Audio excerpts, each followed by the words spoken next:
Selamat pagi, siang, sore, maupun malam. Sebelumnya, perkenalkan nama saya Rufina Rahma Ajeng Setianingsih, NIM 67 2018 289, dan teman saya. Perkenalkan, nama saya Gracia Tiffany, NIM 67 2018 278. Di sini kami akan mempresentasikan hasil kinerja kami melakukan mini project yang sudah diberikan oleh Bapak dosen. Nah, di sini kami mengambil judul yaitu regresi linear rata-rata peminjaman back menggunakan data Backshare Toronto pada bulan Januari sampai bulan Maret tahun 2018.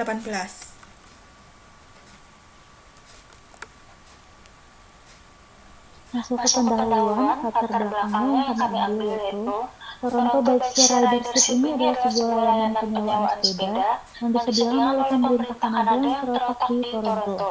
Bikeshare ini bisa digunakan oleh masyarakat ataupun masyarakat yang mau menuju tempat tujuannya dengan lebih cepat, ataupun masyarakat yang tidak bersepeda tapi ingin bersepeda, tidak memiliki sepeda tapi ingin bersepeda. Seperti yang kita tahu, sepeda ini salah satu alat transportasi juga yang dapat digunakan oleh siapapun sesuai dengan ukurannya masing-masing. Untuk stasiun sendiri mungkin di Indonesia belum ada ya stasiun sepeda itu sendiri. Tapi kalau di luar Toronto ini stasiun sepedanya dibuat seperti rak sepeda berjajar tapi menggunakan teknologi yang tinggi. Pada Toronto sendiri memiliki beberapa stasiun yang dapat dilihat pada datanya. Nah, sistem Bikeshare ini memiliki status keanggotaan di mana dalam data ini disebut sebagai annual member dan casual member. Ketika ada orang yang ingin memakai sepeda, maka orang tersebut harus menggesek kartu yang dia punya. Ini digunakan untuk memberikan informasi yang ada di dalam kartu tersebut. Dan setelah digesek itu sistemnya akan membaca informasi orang tersebut. Nah, jika pengguna sepeda tidak mengembalikan sepeda pada stasiun yang telah disediakan di daerah, maka pengguna akan dikenakan biaya penggantian.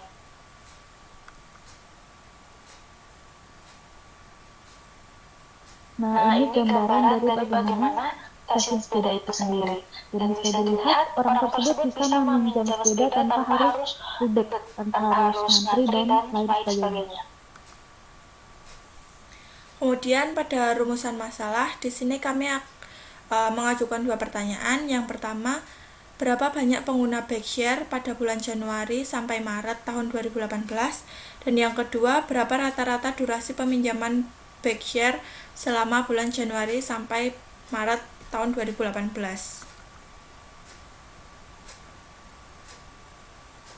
Masuk ke business understanding. Di sini kami mengambil permasalahan, yaitu seseorang ingin mengetahui seberapa banyak orang yang menggunakan Bikeshare dan juga rata-rata durasi peminjaman pada bulan Januari sampai dengan bulan Maret pada tahun 2018. Kemudian pada bagian analisis, menurut kami untuk mengetahui rata-rata penggunaan Backshare ini, algoritma yang tepat itu adalah algoritma regresi linear. Masuk ke data understanding, kita langsung menuju ke code-nya aja. Nah, pertama kita harus import dulu library yang nantinya kita gunakan untuk kedepannya.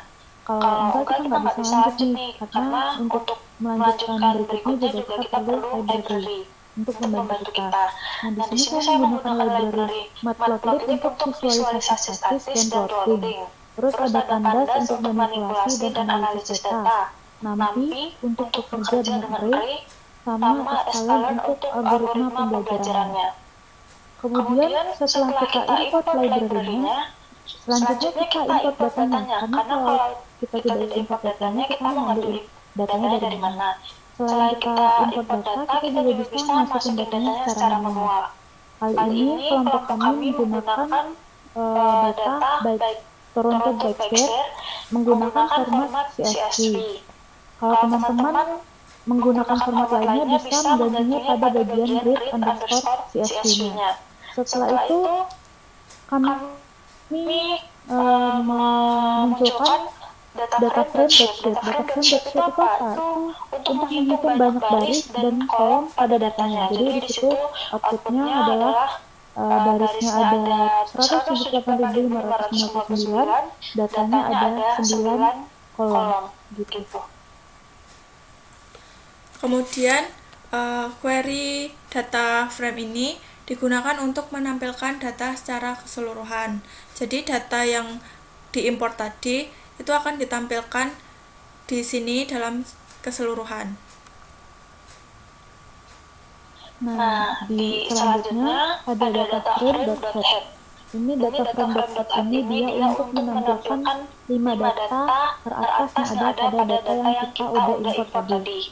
Terus selanjutnya kita mengeksplorasi data dengan cara data frame.describe. Describe itu dia seperti kita deskripsikan data keseluruhan kolomnya gitu.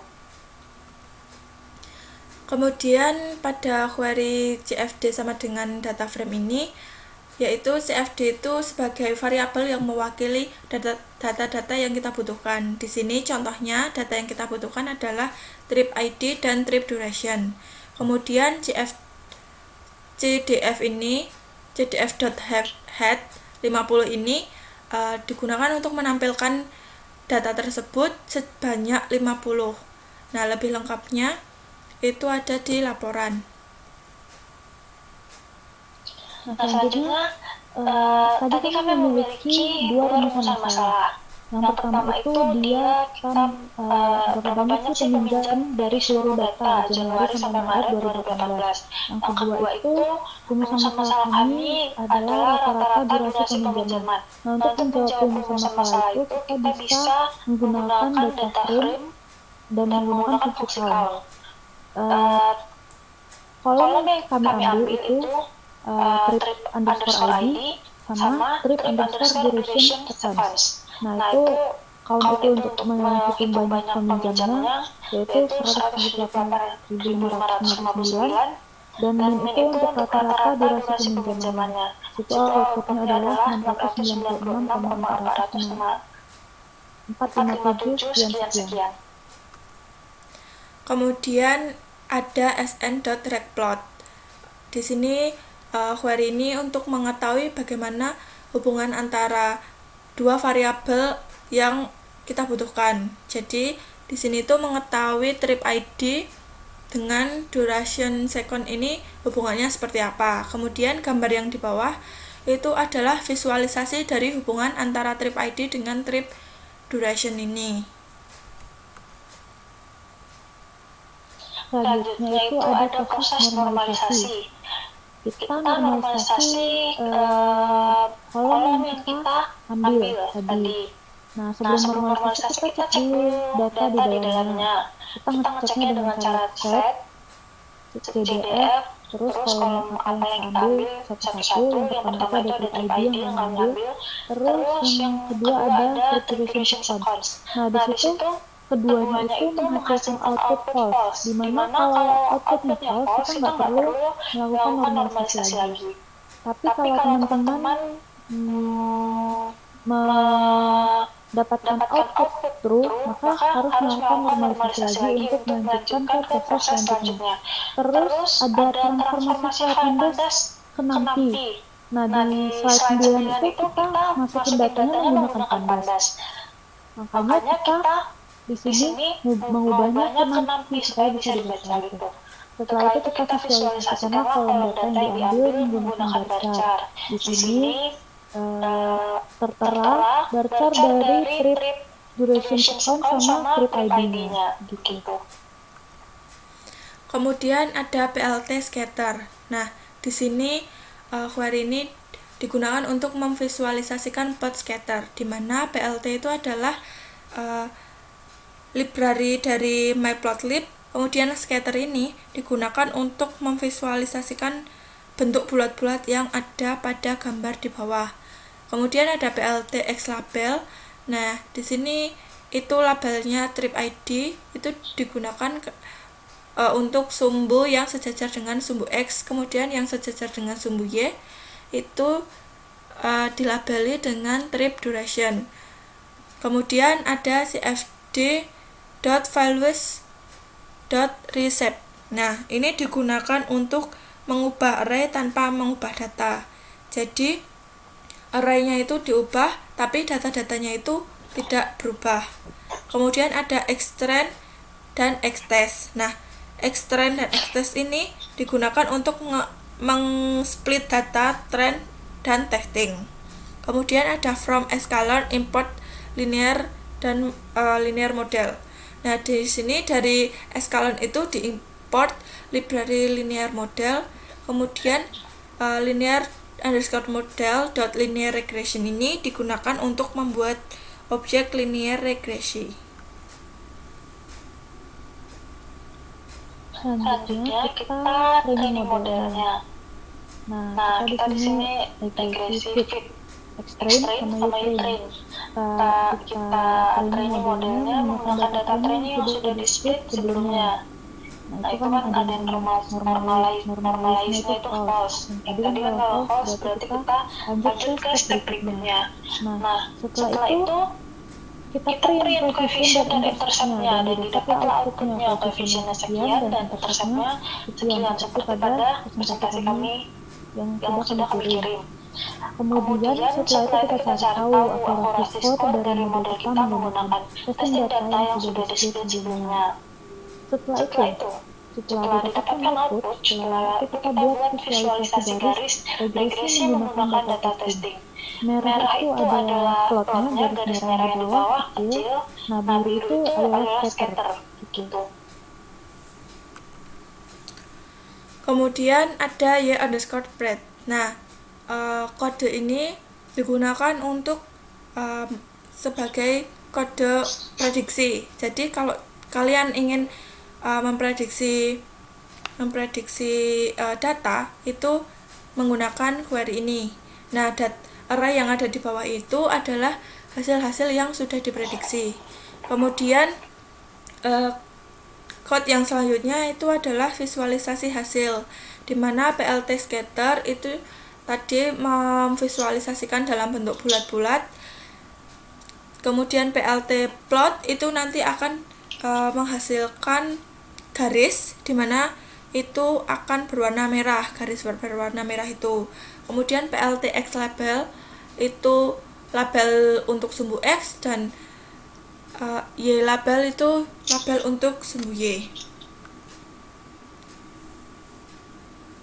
Sudah sampai di tahap akhir, kita evaluasi modelnya tadi.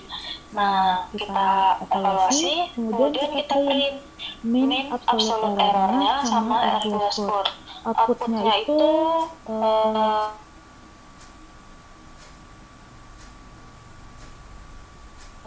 tersedia di situ, yaitu dan R2 skornya itu minus 777,99.